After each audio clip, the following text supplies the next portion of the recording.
For 31 years, he was unstoppable. A serial killer who murdered 10 people in Wichita, Kansas. He called himself BTK. Bind them. Torture them. Kill them. He left no fingerprints. No eyewitnesses. No evidence that could identify him. He taunted police with letters describing his crimes in horrific detail. He sent puzzles and clues that led nowhere. Then in 1991, after his final murder, he simply vanished. The case went cold. Detectives retired with their failure haunting them. Families of victims waited decades for answers that never came. But in 2004, the killer made a fatal mistake. He couldn't resist the spotlight. He wanted attention. He wanted credit for his crimes. So he reached out to police again. And when he did, he asked one simple question that would lead to his downfall. A question about a floppy disk. Strange evidence. Outdated technology. Digital metadata. This is the story of how a 1.44 megabyte floppy disk caught a killer who thought he was too smart to be caught. January 15, 1974. Wichita, Kansas. Joseph Otero arrived home from work with his family. His wife Julie. Their children Joseph Jr., age 9, and Josephine, age 11. It was supposed to be an ordinary day. But someone was waiting inside their house. Dennis Rader had broken in hours earlier. He had planned this meticulously. When the family entered, Rader confronted them with a gun. He told them he was a wanted man. He needed their car and money. He promised not to hurt them if they cooperated. They believed him. That was their fatal mistake. Rader tied them up, one by one. The father. The mother. The children. Then he strangled them. All 4 members of the Otero family murdered in their own home. When police arrived, they found a scene of unimaginable brutality. Josephine had been hanged in the basement. This wasn't robbery. This was something far more sinister. This was the beginning of BTK's reign of terror. Months passed with no leads. Then in October 1974, a local newspaper received a letter. Inside was a detailed description of the Otero murders. Information only the killer could know. He described how he had stalked the family. How he had waited inside their home. How each victim had died. He explained his nickname, BTK. Bind, torture, kill. That was his method. His signature. His brand. The letter was chilling in its matter-of-fact tone. No remorse. No emotion. Just cold recitation of facts. He wanted credit. He wanted recognition. He couldn't stand the idea that someone else might get blamed for his crimes. Or worse, that they might go unsolved. This was the first of many communications BTK would send over the years. He craved attention like an addict craves a fix. That need for recognition would eventually become his greatest weakness. But in 1974, it simply terrified Wichita. The killer was still out there. And he was bragging. Over the next 7 years, BTK struck again and again. April 1974. Catherine Bright, stabbed to death in her home. March 1977. Shirley Vian, strangled while her children were locked in a bathroom. December 1977. Nancy Fox, strangled in her bedroom. Each murder was meticulously planned. He would stalk his victims for weeks, learning their routines, watching their homes. He broke in when they were most vulnerable. He used items from their own homes to bind them. Phone cords.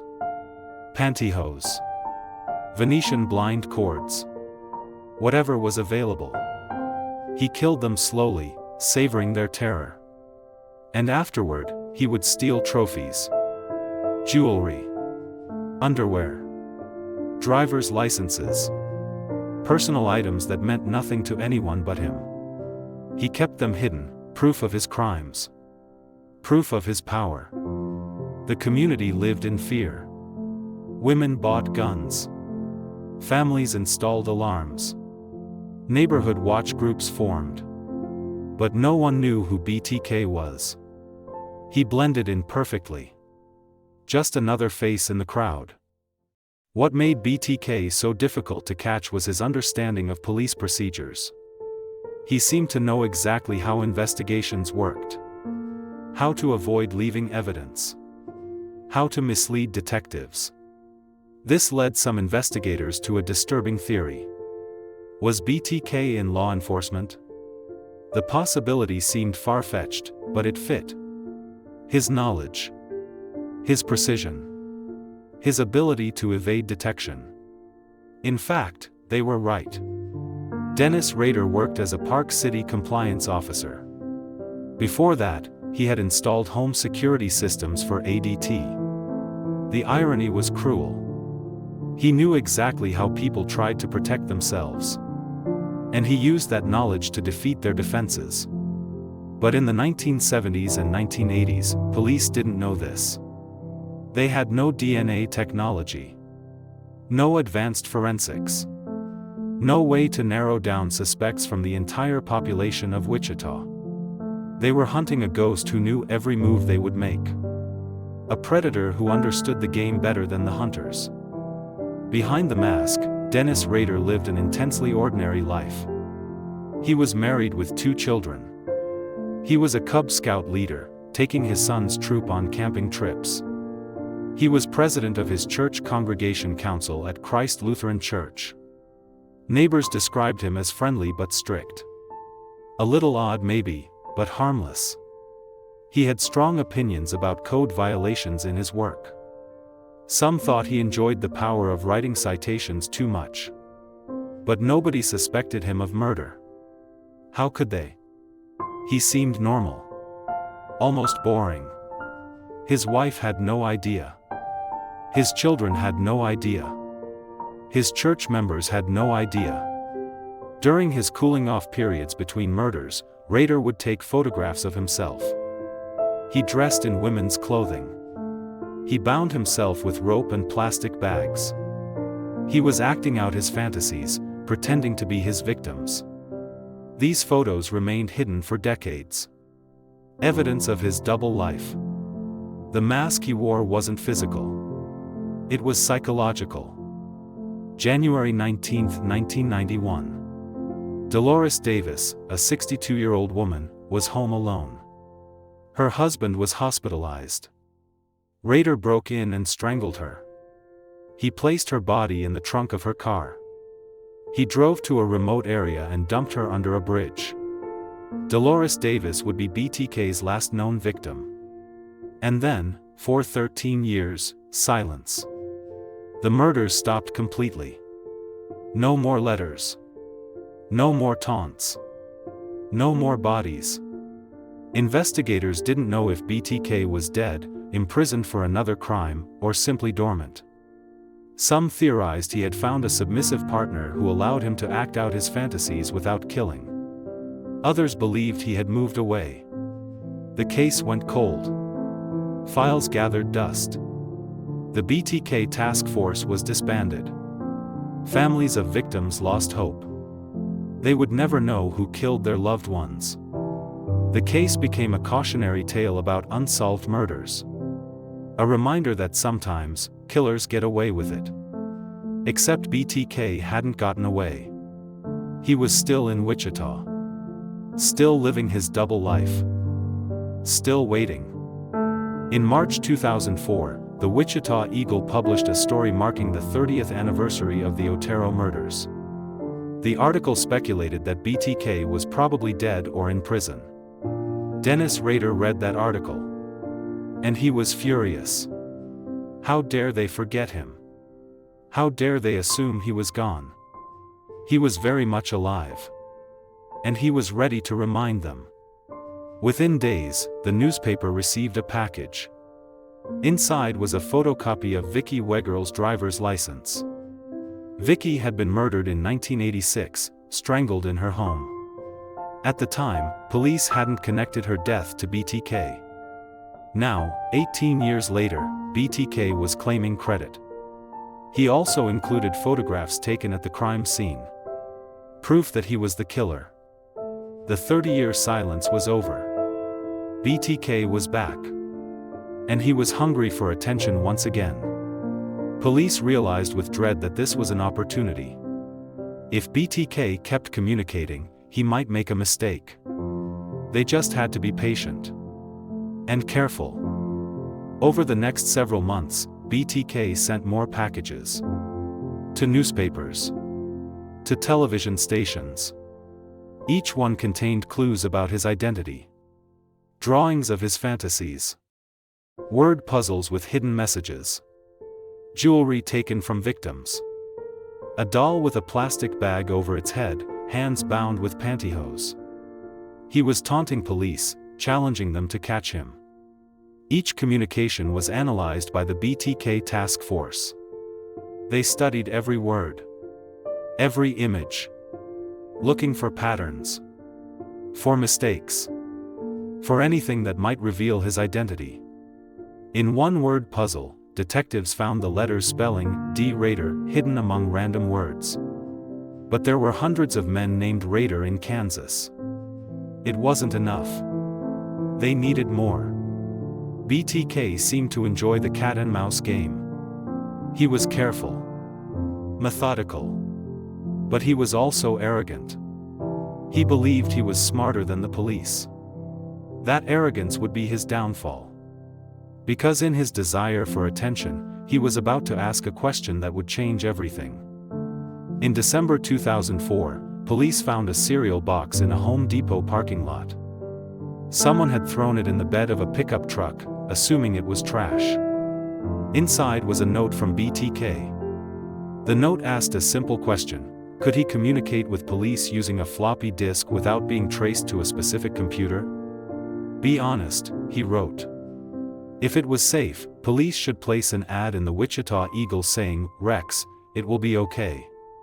Lieutenant Ken Landwehr, head of the BTK task force, saw an opportunity. They had been waiting for BTK to make a mistake. This could be it.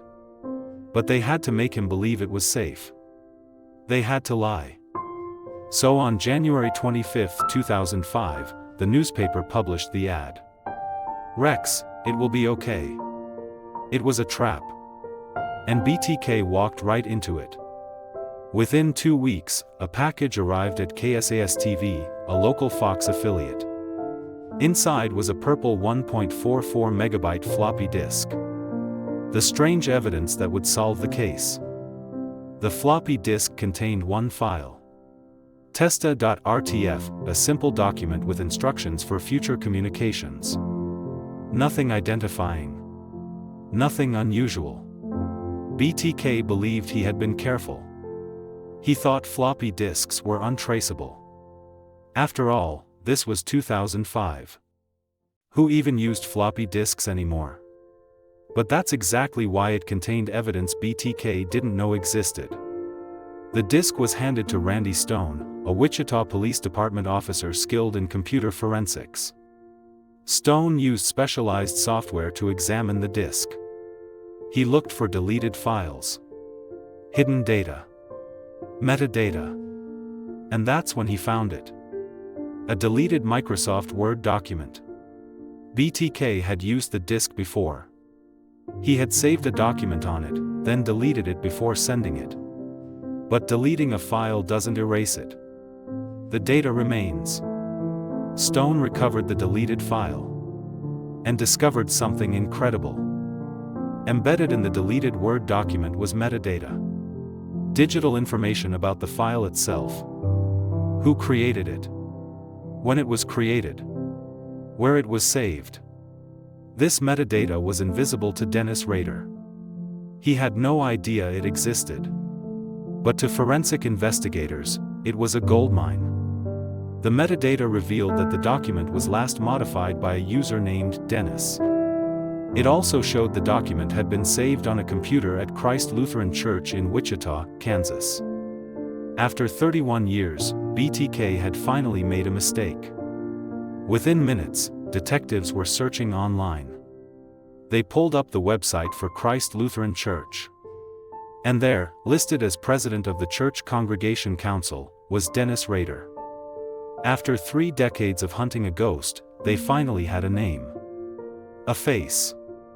Investigators moved quickly but carefully. They needed more evidence. Now that they had a suspect, investigators began surveillance. They drove past Dennis Rader's home in Park City. In the driveway sat a black Jeep Cherokee.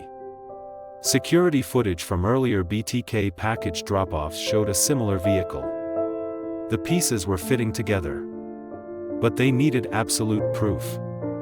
They needed DNA. Getting Rader's DNA without alerting him would be tricky. So they got creative. Investigators obtained a search warrant for a tissue sample from Rader's daughter, Carrie.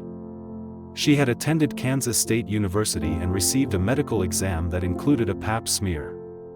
The tissue sample was still stored.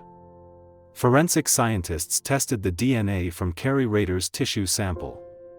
Then they compared it to DNA recovered from BTK crime scenes. The results were definitive. Carrie Rader was the biological daughter of the BTK killer. Her father was Dennis Rader. They had their man. February 25, 2005. Just 9 days after receiving the floppy disk, police moved to arrest Dennis Rader. Investigators followed him as he drove through Park City in his white work truck. At 12:15 p.m., they pulled him over on a routine traffic stop. Rader seemed confused but cooperative. When officers told him he was under arrest for the BTK murders, Rader's only response was calm curiosity. "What took you so long?" He asked about evidence. About DNA. About how they had finally found him. That's when Lieutenant Ken Landwehr told him about the floppy disk. Rader was stunned. Angry. Betrayed. "You lied to me. How come you lied to me?" Landwehr's response was simple. "Because I was trying to catch you." The game was over. After 31 years, BTK was in custody.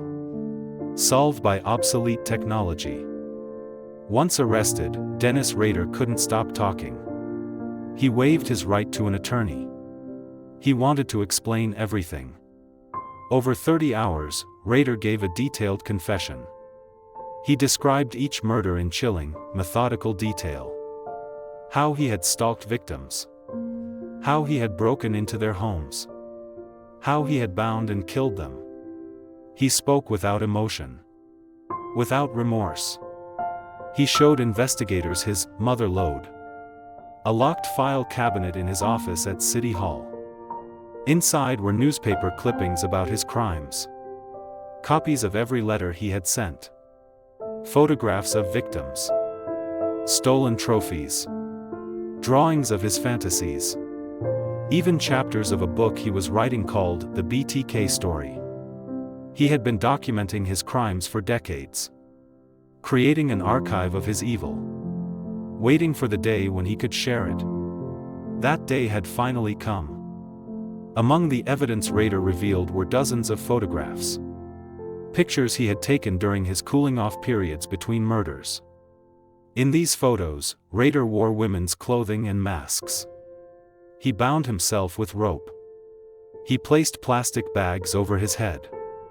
He posed in positions mimicking death. These were self-portraits of his fantasies. He was pretending to be his victims. Psychologists analyzing the photographs noted this was highly unusual behavior. Rader had a compulsion to experience both sides of his crimes. The power of the killer and the helplessness of the victim. He kept these photographs hidden for years. His wife never knew they existed. They were proof of a secret life so disturbing, so divorced from his public persona, that they seemed impossible. But they were real. Just like his crimes. Dennis Rader was two people occupying one body. As investigators delved into Rader's psychology, a disturbing picture emerged. He wasn't insane. He knew exactly what he was doing. He planned his murders meticulously. He functioned normally in society. Held jobs. Raised children. Led a church congregation. But he had no empathy. No conscience. No remorse. Psychologists classified him as a psychopath. Someone who could mimic normal human emotion without feeling it. His need for control was pathological. He couldn't stand his victims having power over their own deaths. He had to dominate them completely. Even after death, he controlled them by keeping their possessions. His ego was enormous. He believed he was special. Smarter than everyone else. That's why he couldn't resist communicating with police. He needed them to know how clever he was. That ego destroyed him. The floppy disk. The metadata. All because he couldn't stay quiet. In June 2005, Dennis Rader appeared in court. He pleaded guilty to 10 counts of first-degree murder. He waived his right to a trial. He wanted to confess publicly. During his guilty plea, Rader spoke for hours. He described each murder in graphic detail. How he had stalked the Otero family. How Catherine Bright had fought back. How Shirley Vian had begged him to spare her children. How he had strangled Nancy Fox.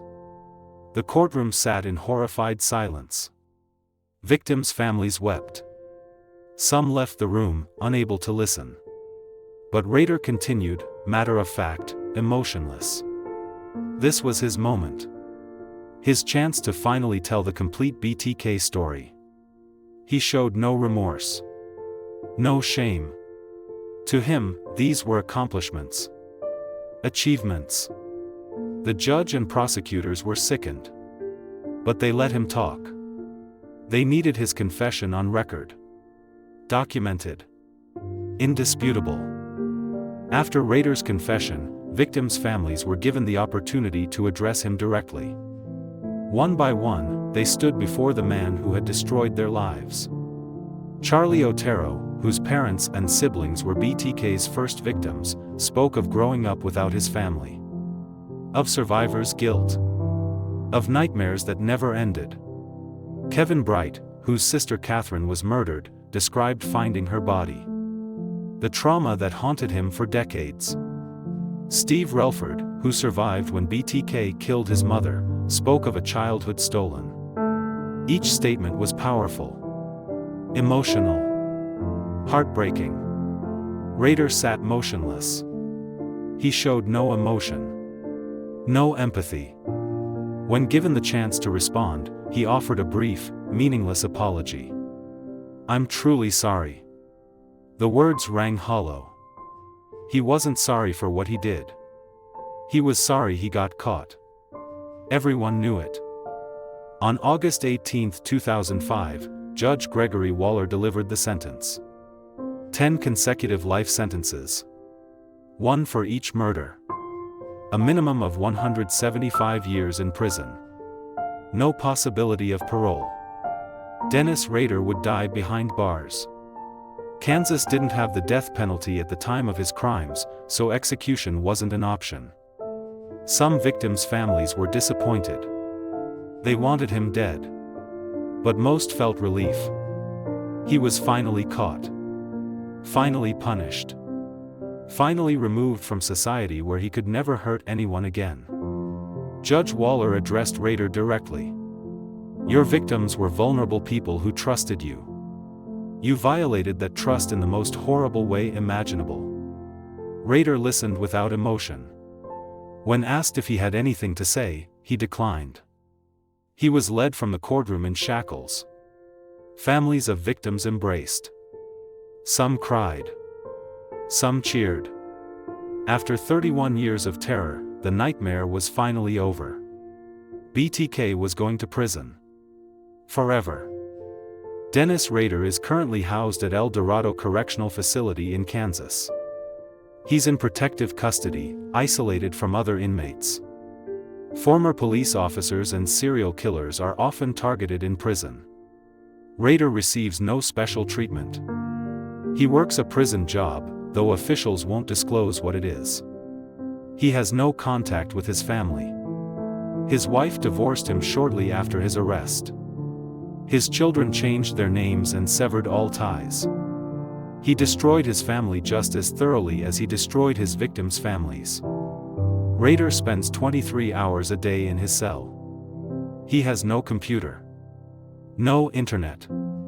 No way to seek the attention he craves. For a man whose ego demanded recognition, this isolation is its own form of punishment. He's forgotten. Irrelevant. Just another prisoner serving life.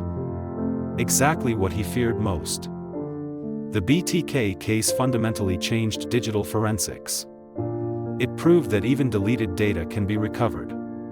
That metadata can reveal critical information suspects don't know exists. Law enforcement agencies worldwide studied the case. They trained officers in computer forensics. They developed new techniques for recovering digital evidence. The floppy disk that caught BTK became a teaching tool. A perfect example of how outdated technology can contain modern evidence. Today, investigators examine not just computers and phones, but smartwatches, fitness trackers, car systems, even refrigerators with Wi-Fi. Every digital device leaves a trail. Every file contains metadata. Email headers. GPS coordinates. Timestamps. Usernames. All of it can be evidence. Dennis Rader asked if a floppy disk could be traced. The answer should have been obvious. In the digital age, everything can be traced. Everything leaves evidence. And that evidence never lies. The BTK case taught investigators crucial lessons about serial killers. First, they don't always fit the profile. Rader wasn't a loner. He had a family. A job. Community connections. He seemed normal. Second, they can stop killing without being caught. Rader's 13-year gap proved killers can go dormant for decades. Third, ego is a weakness. Rader's need for attention brought him out of hiding. His arrogance made him believe he could outsmart police. Fourth, communication is opportunity. Every letter, every package was a chance for Rader to make a mistake. Eventually, he did. Fifth, technology evolves faster than criminals realize. What seems safe today might be evidence tomorrow. Rader thought floppy disks were untraceable. He was wrong. These lessons continue to guide investigators hunting serial killers today. The BTK case remains one of the most studied in forensic psychology. Behind the forensics and the investigation were real people. Families destroyed. Lives stolen. Joseph and Julie Otero. Joseph Jr., age 9. Josephine, age 11. Catherine Bright, age 21. Shirley Vian, age 26. Nancy Fox, age 25.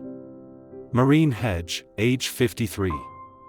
Vicky Wegerle, age 28. Dolores Davis, age 62. Each had hopes. Dreams.